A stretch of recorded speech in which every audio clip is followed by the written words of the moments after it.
whipping it, whipping it, whipping it, whipping it, whipping it, whipping it, whipping it.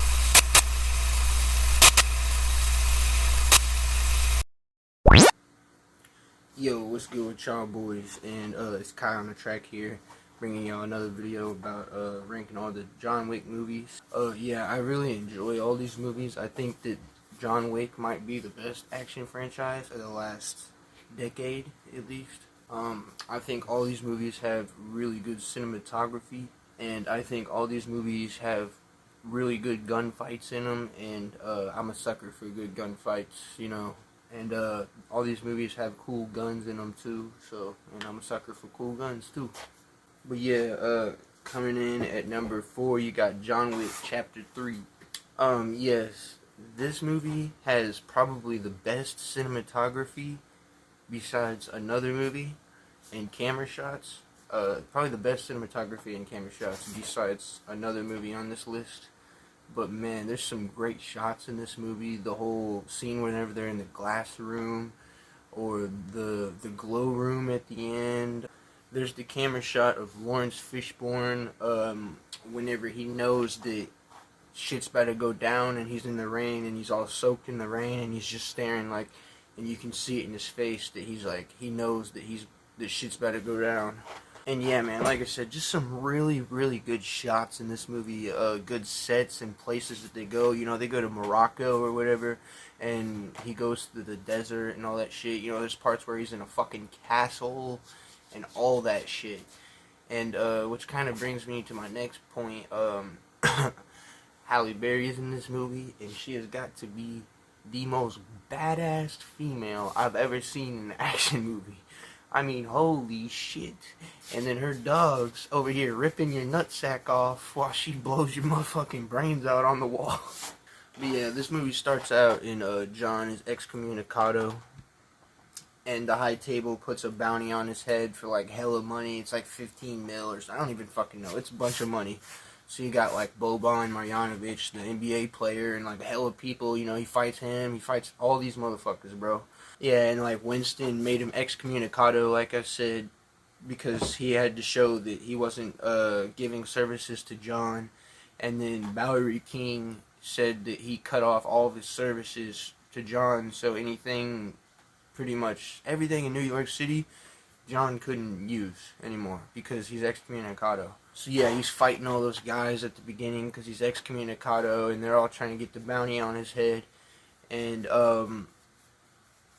they end up going in that one fucking warehouse or whatever. I think that's what it was. Wherever the fuck they were, there's a bunch of knives and shit in there.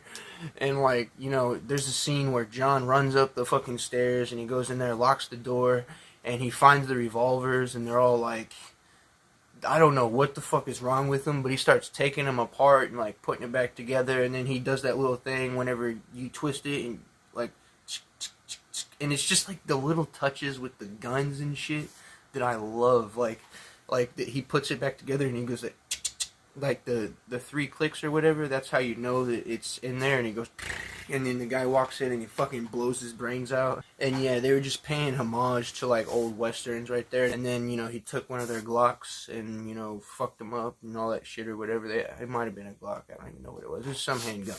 And they notice that there's knives, and then they grab big ass knives and just stab each other with them. You're like, holy fuck. Yeah, that scene's crazy. It just turns into like an all-out knife war. It's fucking insane. Like, they're fucking throwing knives at each other and shit. Like, it's crazy. So yeah, but yeah, I don't really get the part. I kind of get it a little bit, because like there's that whole thing of like there's rules, and you know, if you don't live by them, you live with the animals or whatever. But like the whole thing where the educator or whatever the fuck she's called, that she makes Winston excommunicado or whatever because he didn't kill John, and the Bowery King too, because he didn't kill John. I mean, but at the same time, if we didn't get that, then we wouldn't get the scene where she was trying to tell the Bowery King that she was evicting him or whatever, and he had to leave. And then he's like, motherfucker, I ain't leaving, I am the Bowery. Lawrence Fishburne, by the way, he's amazing. He's one of the best, because everyone says that Keanu Reeves doesn't really have good dialogue or whatever. Well, fuck it, you got Winston and Lawrence Fishburne for that. But yeah, Halle Berry is a cool addition to this franchise. I love the whole scene whenever he first meets her, and he has the John first meets her, and he has the marker, and he's like, "Hey, you owe me," and shit, and she's pissed, and she's like, "Nah, there's no way I'm doing this shit for you." And then like her dogs are sitting there staring at him and shit. Yeah, the villain Beretta, played by Jerome Flynn or whatever, total dickhead, by the way. He just kills the dog, and then that's why I was like, yeah, you want to see him die more than anybody. But yeah, whenever his that dog fucks him up, man, oh my gosh, fucking rips his nutsack off and like all that shit. And all this leads to a dope ass action scene, probably the best action scene in the whole movie. It's my favorite one for sure. Where Sophia, John, and Sophia's dogs are just fucking everything up. I mean, her dogs are just causing fucking chaos, ripping everybody's throats out, biting everybody's nuts off. And you know, while the dogs are biting your nuts and shit, she's fucking shooting you right in the face. And then like, like it's some crazy shit. Like it's just fucking chaos. Like these movies don't have like too much blood, but like there are moments where like people get their brains like blown out and shit. But like there's like so much chaos, like, and just like all the dogs just cause so much carnage and chaos. It's crazy. But yeah, Halle Berry, one of my favorite parts about this whole franchise. I mean, about this whole movie. And I wish she would have been in other, like in John Wick 4 for sure, in more of the movie or something. But yeah, there's the whole scene where, you know, she's sitting there and she gives him the water, or she acts like she's gonna give him the water, and she takes it and she drinks it all. And then she spits just a little bit of the water in there and she gives it back to him. Like, it's just that little shit like that. But yeah, all this leads to John poking his finger on the marker and giving it back to Sophia, and then he ends up walking in the desert with no water because she didn't even give him the last gulp of water. So the motherfucker passed out, and he got found by those, I don't even know, I forgot their names, but they some motherfuckers you don't want to fuck with.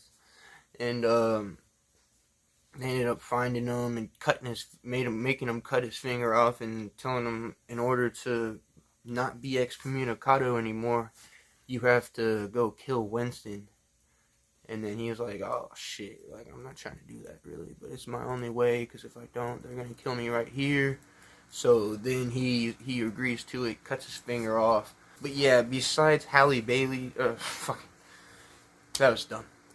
But yeah, besides Halle Berry's character, Sophia, and you know that whole action scene with the dogs, my favorite part of the movie is just the ninja shit that happens with the whole ninja squad and all that shit. Like how they really hide in the shadows and shit, and then they just pop out. And like there's that one scene whenever they're raiding the house, and the guy is sitting on top of the locker, and you don't even see him up there, and he fucking stabs the guy right in the head, and then he goes right up, and then like I'm sitting there, like I've watched this movie like 3-4 times now, and almost every time I watch the movie, I always look at that guy up in the corner, and I'm just staring at him, and he's just looking down like this, like just waiting for somebody to come back in, just stab him right in their fucking head. Like I love the ninja shit where he fights the ninja little twin. I don't know if they're twins, but they're little dude. They're both small dudes, and then you know he fights the ninja dude, and then before he dies, he's like, I'm coming for you, and then John turns around and he's like,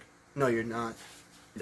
Winston is also like a really big part of this movie, even though he's not on the movie too much. I love his character, and the whole scene at the end where he's talking to John, and he's like, if you kill me, you'll sell your soul, and all that. And then the lady starts walking down the stairs, and she asks if he's gonna kill him, and she's like, oh my god, she asks if John's gonna kill him, and John says no.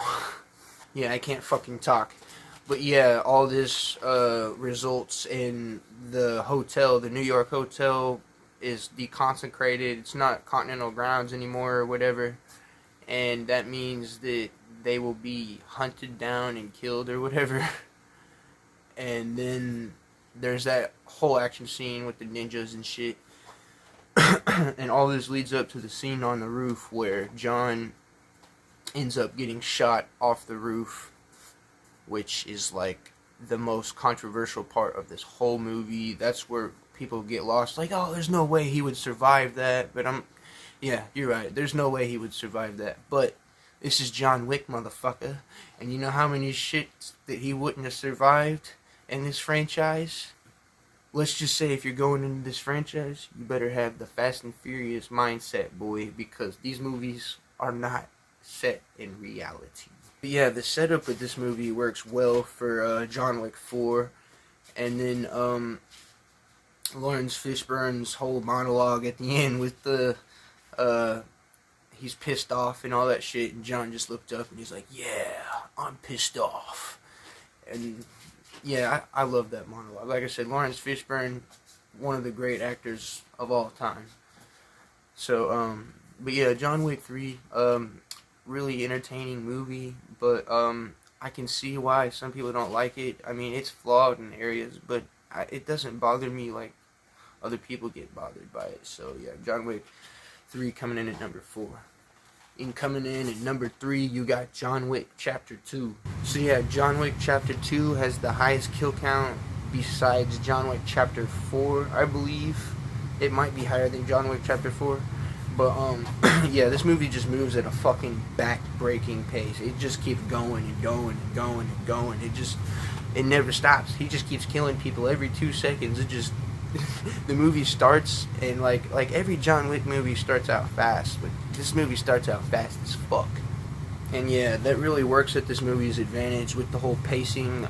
It's not really easy to get bored. I never find myself getting bored watching any of these movies.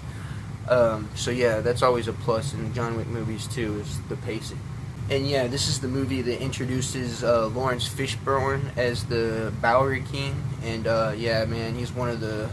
He always has great dialogue moments and great monologues and all that shit. You know, you become one of the beloved characters of the franchise. And yeah, this movie also introduces Common as Cassian.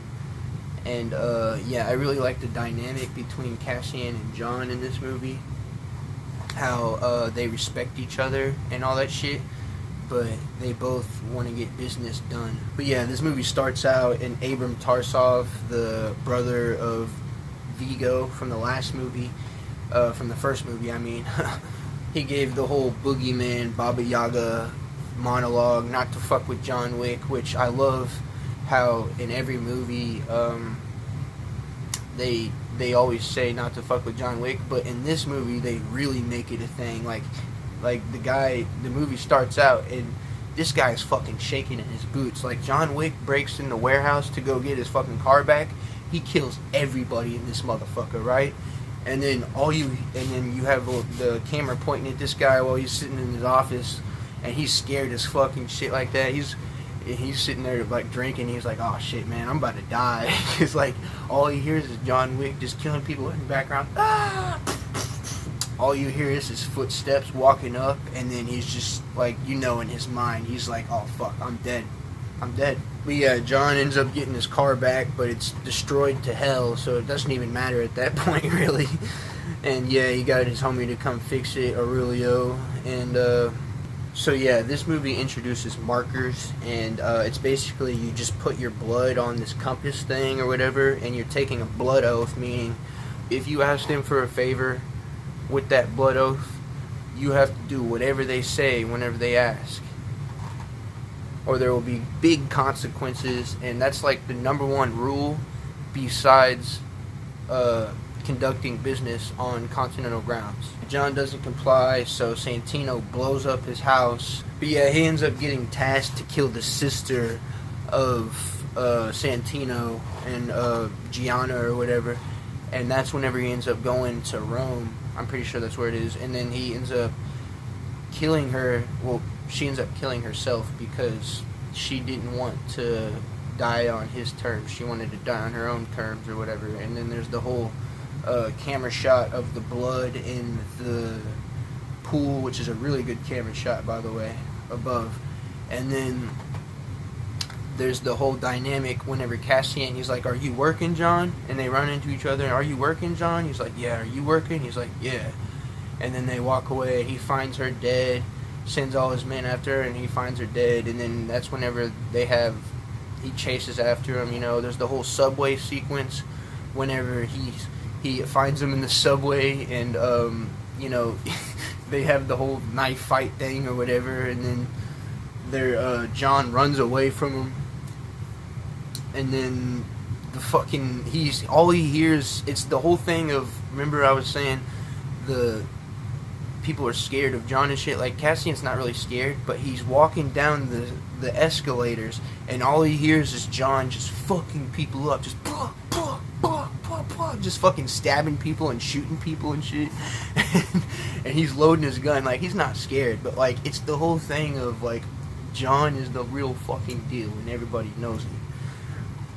But yeah, and it's just a great moment. And then they're on the train, and they get on the knife fight, like I said, and then John stabs him in the heart, and he gives him the chance to live or die. And basically he can live if he just literally sits there and doesn't chase John, or he can pull out the knife and try to kill John, which would kill him because he would start bleeding out. Which I love that, because that dynamic actually comes back with the Bowery King later on. He gave the Bowery King the same ultimatum before.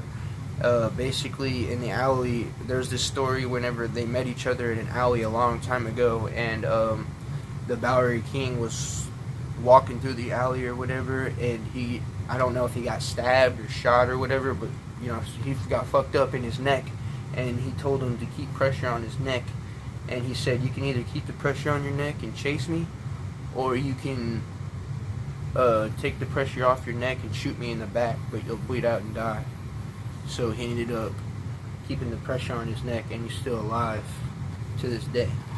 At the end of the movie, there's like this little like shootout scene or whatever where they're in the mirrors. Like I said, there's really good cinematography in all these movies, but this is probably my favorite shot of this movie. Is the whole mirror scene whenever you're there and there, and you don't really know what's what for a while until slowly the camera starts revealing more, and it's not revealing more, it's just showing you the person more, because a lot of the time it's showing the walls, and it's kind of like, oh, I don't know where the fuck the person is. But yeah, I like the whole camera shots and all that stuff, and it's really deceiving. But yeah, all this leading up to John chasing Santino into the hotel, and he kills Santino on Continental grounds right in front of fucking Winston, like in a holy shit moment. Like, because you've been told the whole time, all you've been told in these first two movies, you can't kill somebody on Continental grounds. You can't. That's all they've been saying. They've said it a million times. You cannot kill somebody on Continental grounds. And like, they've been saying it's like death or some shit like that. So like, it's like the big penalty. And yeah, all of that leading up to a really great setup for John Wick Chapter 3. One of the best setups probably besides the John Wick Chapter 3 setup. But yeah, coming in at number 2, you got John Wick Chapter 4. And yeah, like I said, these movies all have really good cinematography, but out of all the movies, this movie has my favorite, like, shots and, like, locations and all that stuff. And they go to a lot of different places in this movie, but that also means that they can do a lot of different shit with the cameras. And this is just a beautiful movie. There's a lot of beautiful stuff. So if you like cinematography and that's one of the things you go to movies for, there you go. Yeah, this movie has just a cool score too. Like, this movie probably has my favorite score out of all the John Wick movies. Like, they all have a really good score. But I think this movie took what all the other movies did and it kind of just changed it a little bit, and I liked it. And the music in this movie is good too. But yeah, just the score, the music, all that stuff I like. And yeah, this movie also has a really good cast of characters. You know, you got Donnie Yen, you got Bill Skarsgård, and you know, just all the returning cast too. Donnie Yen plays this blind ninja guy, basically. He's a fucking badass. And then you got Bill Skarsgård, who is probably my favorite villain in the whole franchise. Just one of the great actors of my era that I've grown up in, one of the great actors of this last decade. Just I can't wait to see what this guy has next. And yeah, this movie is really intense. This movie, it's 3 hours long or whatever, but it moves at such a fast pace. Like I said, all these movies move at a fast pace, so if they're longer, it doesn't matter because it's still moving so fast. This movie moves so fast that the 3 hours doesn't, you don't even feel it. It feels like a 2 hour long movie, to be honest. And this movie pays a lot of homage to martial arts, whether it's old martial arts movies or old martial arts, and there's also other homages to old Western movies. There's some Chuck Norris moments in here, just a whole bunch of shit in this movie that you pick up on if you've watched older movies or even older martial arts movies. And yeah, this movie is bloody and violent as before. There's that whole thing of where they say that they always get bigger and bigger and bigger and bigger. I think once they hit 3 to me, that's about as big as you can get. And then 3 was about as big as 4 to me. I mean, there was moments in 3 that was holy shit, and then there was moments in 4 that was holy shit. So it was just like, hey, fuck it. But yeah, like I said, man, you got a great performance from Skarsgård playing Marquise. But yeah, rest in peace to Lance Reddick. I don't know if that's why he died so early in this movie or whatever. Spoilers, but you know, by the way, I've been spoiling all these movies, so it doesn't matter. I don't know if that's why he died so early in this movie anyway. But the way that they did it, I feel like they wrote it in good. But yeah, Skarsgård's character just kills him in cold blood. And then after that, you kind of really just want this guy to die more than almost anybody in the whole franchise. And yeah, there's 3 deaths in this movie that's really emotional, and that was one of them. And then also, Koji, his death was really emotional, especially after they introduced his daughter and all that shit. Like we didn't get to know too much about him, but we know that he has a daughter. And yeah, it was really a gut-wrenching death to see him die like that after defending John. And then, of course, John's death at the end is, it might not have been executed in the greatest way. That's what some people are saying, like, oh man, how did he die from that? After he just did all that shit. I don't know if they executed it in the best way, but what I do know is it works whenever he dies. And honestly, this was a really good place to end it. I think John Wick Chapter 4 is one of the better movies in this franchise, and if you said it was the best, I wouldn't argue with you. And yeah, like that whole scene whenever Koji died, that was gut-wrenching, man, but there was some good action sequences before that, like whenever they were fighting in that hotel. And his daughter Akira is a fucking badass, by the way. Besides Halle Berry, she's the most badass motherfucker, most badass girl in this franchise.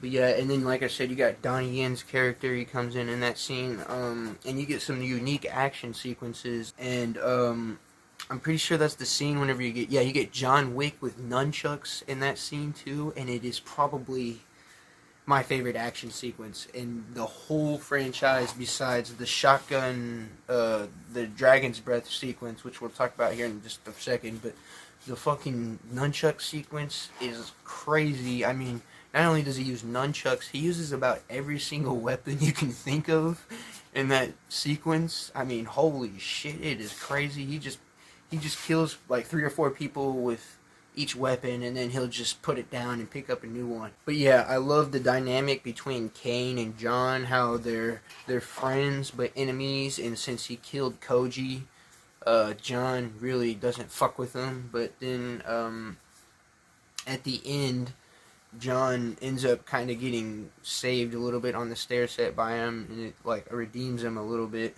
But yeah, you got that whole scene where John has the bounty on his head, and then he goes into the whole warehouse, and it's, like I said, this movie has the best cinematography. There's the whole shot where it's above, and it's like a video game sequence, is what I've heard people say. But yeah, it's above, and it's like some crazy shit. He's going through the fucking house like Call of Duty Zombies with a goddamn dragon's breath shotgun, just fucking everything up. It's my favorite sequence in the whole movie, like I said, besides the whole nunchuck scene, which is badass too. I just love this. Yeah, and then you got John versus Tracker, which Tracker was a really cool character, or Mr. Nobody is what I'm pretty sure his other name is. But yeah, I really enjoyed Tracker, and he was a good addition to this movie. And his dog, that was a really almost redeeming thing. Like, we know that John won't let anybody fuck with a dog, but the whole thing, whenever he killed the guy who was about to fuck with the dog, it just felt so good, especially as somebody who, as you know, my number one is John Wick 1. So that whole payoff right there that's just such a great scene to me. Whenever he just shoots the guy that was about to kill the dog, it just meant so much to me. But yeah, and then all that leads up to the scene whenever he's trying to get to the place to do the duel, because he has to get there by sunrise or whatever. And he goes up those stairs, which is probably my least favorite scene in all of John Wick, the whole franchise. But this movie is so good that everything else redeems it. But this whole stair sequence, there's some cool things about it, like how he takes apart his pistol and he stabs the guy with the frame of the gun. I love that. And I love the part where Donnie Yen finds John, and he's like, "Hey man, let me help you get to the top of the stairs." And then, they fight off to the top of the stairs or whatever, and then Donnie Yen, that one guy who walks up to Donnie Yen, he's like, "You can't kill me." He's like, "Oh yeah? But I can hit you, motherfucker." And he just stabs him and just punches him in the face or whatever. It was great, man. But yeah, this movie's crazy. Like I said, you got the part where the dog fucking pisses on the guy and shit. And then, yeah, it all leads up to the crazy standoff at the end, where Donnie Yen and John are like, they have to take like 30 steps or whatever, and then, which was a good touch. I like the whole lore that they've added to this universe with that. And they 15 steps forward or whatever, and they both shoot each other and all that shit. And yeah, that's whenever Skarsgård's character showed that he was really a bitch, that he was really a pussy, and he doesn't get his hands dirty. And that's whenever he's like, "Hey man, let me get the gun now that John's dead, now that he's already dying. Let me do it now that I'm a fucking hard ass. I don't actually need you." And then, yeah, I'm pretty sure it was Winston, right, who distracted Skarsgård, and he was like, "Hey man, he didn't shoot." And that's whenever Keanu Reeves looks up and he's like, "Yeah, I didn't shoot, motherfucker." Boom! Blows his brains out, and he's just But yeah, coming in at number one, you got one of my favorite action movies of all time, John Wick 1, the original. But yeah, as you guys know, when this movie first came out, it kind of just came out of nowhere. It didn't even have a marketing thing until the last 2 weeks or whatever. And that means that it barely got into theaters and all that shit. So if it would have waited 2 weeks or whatever to do all the marketing stuff that they do and all that shit, I don't even know if it's marketing or whatever, but all the stuff that they have to do to get the movie in theaters, if they wouldn't have did that in 2 weeks before then, I don't even think John Wick would have been a franchise, and it would have just went straight to DVD or whatever. But yeah, this movie has good cinematography, good action sequences as always, and this is where the score, the legendary John Wick score came from that you hear in all the movies. It came from this movie. All the lore with the coins and the whole hotline when you call the people and they're the fucking hitman hotline, all that shit came from this movie. All the shit that you see in the other movies pretty much came from this movie. This is also the most simple John Wick movie, and the most relatable John Wick movie, honestly, because everybody has had a dog and everybody has had a family member, and if somebody killed your dog, let's just say you wouldn't be happy about it, would you? But yeah, that's honestly one of my favorite parts about this movie, is just the simplicity. Somebody kills his dog and then he's just pissed off, steals his car and kills his dog, and he just does nothing but wants to fucking kill them just because of that. And that's one of my favorite parts about it, is just the simplicity. And yeah, you really want to see these guys die more than anybody in the franchise, because like I said, he just lost his wife, and she got him that dog Daisy to literally freaking help grieve with him. That was like his best friend and shit. Like when, and you just did that. But yeah, like I said, this movie has all that shit. Good music, good Marilyn Manson killing strangers, all that shit, and then good cinematography. Like I said about John Wick Chapter 2, I love how like people know not to fuck with them and shit like that.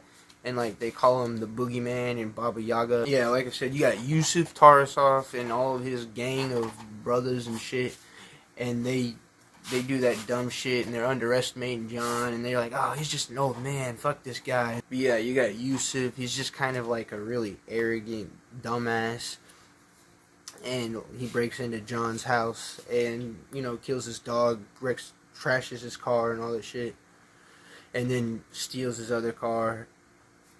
And then, yeah, John wakes up the next morning pissed, goes up to Aurelio's shop, which Aurelio, by the way, in this movie, the version of Aurelio is one of my favorite characters in any action movie ever. Yeah, he goes up to Aurelio's shop, and then he tells him the whole story about how they came up there with his car, and he's like, he knew right away, like, it was John Wick's car anyway. He could recognize by the Mustang. He's like, where'd you get that fucking car from?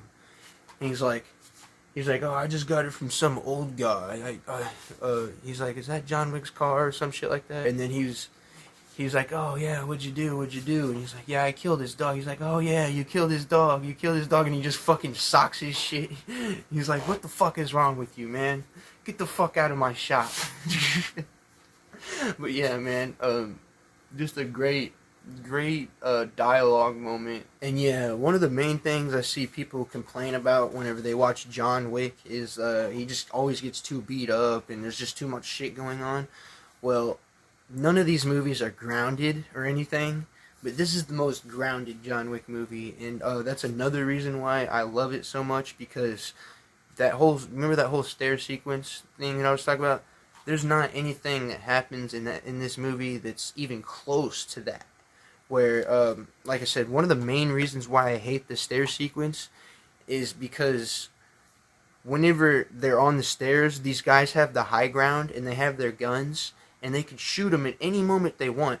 But no, they're just sitting up there like an AI on Call of Duty on recruit difficulty, just like they're doing the dumbest shit whenever they could clearly just shoot them. But yeah, anyway, whenever you just move past that part of the movie, you kind of just have to think in your mind, don't look at that guy, don't look at him, just look at John Wick stabbing the guy with the gun and shit, don't look at them. But yeah, you don't really see John get like yeah, he gets fucked up in this movie, but like not like he does in John Wick 2, 3, or 4. So, you know, this is the most grounded one. And then you have the whole scene where Vigo calls Aurelio and he asks if he struck his son. And he's like, yes, sir, I did, because he stole John Wick's car and he killed his dog. And then Vigo just is like, oh. Because he knew right away. He's like, oh my god, I'm fucked. My son is fucked. We're all fucked. Like, he knew right there. Like, he knew right there that war was going down. So that's whenever he called his son to the room or whatever, and he had the whole speech with his son, Yusuf, about, you know, he knew he was fucked and he was gonna die, so he had the whole scene about how John killed the guy with the pencil. Like, that all came from this movie, and you finally got to see the pencil death in John Wick 2 or whatever, which was cool, but that all came from this movie. And yeah, like I said, I just really love that dynamic about how, you know, whenever you watch these movies and you slowly hear more about John's past and stuff. But in this movie, it was more of like a mystery to me whenever you first watch it, because you're like, oh shit, like, you don't really know much about him. You just know that John is like this guy who you don't fuck with. And yeah, even the cop, there's this cop character, I think it's the first 2 movies, even he knows not to fuck with John. coming to his house and shit. And he's like, "Hey man, you working again?" Yeah, like I said, this movie has some of the best action scenes in any action movie to me. You got the action scene whenever they go to John's house, and he just fucks all these guys up, bro, killing them in brutal fashion. And then yeah, you got those guys you can call and you give them the coin, and they'll clean up all the blood and the dead bodies out of your house and eliminate all the evidence and shit. So if the police come by, they ain't no shit there, boy, you good. And you also got the Continental Organization, or the High Table, or whatever the fuck they're called, where you, whenever you're on continental grounds and shit like that, you can't kill people on continental grounds and all that shit. And all the rules and everything that goes with it. Like I said, all that stuff came from this movie. And then you got the whole Kevin Nash cameo where John has a friendly conversation with him. He's like, "Hey man, just so you know, you're going to have to take the night off." And he's like, "Alright, thank you, sir." And he just takes his earpiece out. So yes, for about half the movie, Yosef, the son, is like, he's really arrogant. He's just kind of dumb, thinking that John ain't shit and all this. And he's in the club and all that, and he's talking to that one guy. He's like, "What? John Wick's not shit, man. I'm not even scared of him." And then the bodyguard's like, "You should be." And he just walks away. But yeah, about halfway through this movie, like I said, whenever they're at the club in the pool, he realizes that John is the real fucking deal. Whenever he breaks into the club and he just kills all of his homies, bro. He kills all of the bodyguards, all of his homies, right in front of him, and then he points the gun at Yusuf in the pool, and then his life flashed before him and in front of his eyes. Like, you know, 'cause he was sitting there and he was about to pick up the gun, and he's like, "Yeah, I better not pick up that gun." And then he just runs whenever he gets the chance. But yeah, he gets so fucking scared whenever he realizes that John is the real deal. It's one of my favorite moments in any movie, honestly. I love that dynamic about how they're just like, "Yeah, John's not shit, man. He's not shit, man." And then once he realizes, it's just so fucking, it's such a good payoff. Because he is an arrogant little fucking prick. The first half of the movie, you want to choke him out yourself. You're like, fuck that, Dad. Let me choke him out. Yeah, this movie has the best gunfights in the whole series. Like I said, you got that gunfight whenever he breaks into the club and he's fucking brains going everywhere. And then you got that the gunfight, you know, whenever they're in the fucking yard with the ARs and shit. And then you got William Dafoe's character, who is tasked to kill. He's like literally given a contract to kill John Wick. And whenever you first watch the movie, you're like, okay, so John Wick's better get sniped by William Dafoe or some shit. And you see him sniping at John Wick in his room, and he ends up missing on purpose to warn, like, to get him ready. Because, you know, once he misses the bullet, he's like, "Oh shit, I better grab my gun." Because there's that girl sneaking up on him. And yeah, like I said earlier on, there's less kills in this movie. But I think that's why it's a little more effective for me, because they have more time to, like, focus on the details and all that shit. And, yeah, it's also just more effective because you're not, like, once you see so much shit over and over and over and over again, you start to kind of get used to it. Well, in this movie, it doesn't let you get as used to it. Because once you start getting used to it, all of a sudden you see somebody get killed brutally again. So it just does a little good job of mixing it up instead of just going over and over and over and over and over and over and over again, and it gets stale. And yeah, I really like William Dafoe's character though. He saves John again at the end.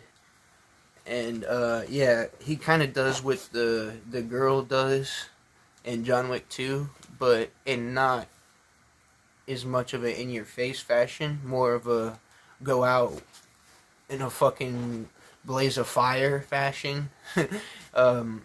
Whenever he's sitting there and he's like, "Alright man, I'm gonna die, so I may as well just get up and take people with me." So he like gets up and he's like, "Oh yeah, I'm dying on my terms," and he gets up and starts shooting people, and then they all have to fucking shoot him or whatever, and he just goes out in a blaze, bro. That's That's some gangster shit. Whenever you see people dying like that, like you don't want to see people die, but if they die, you want to see them go out in a blaze. You know what I'm saying?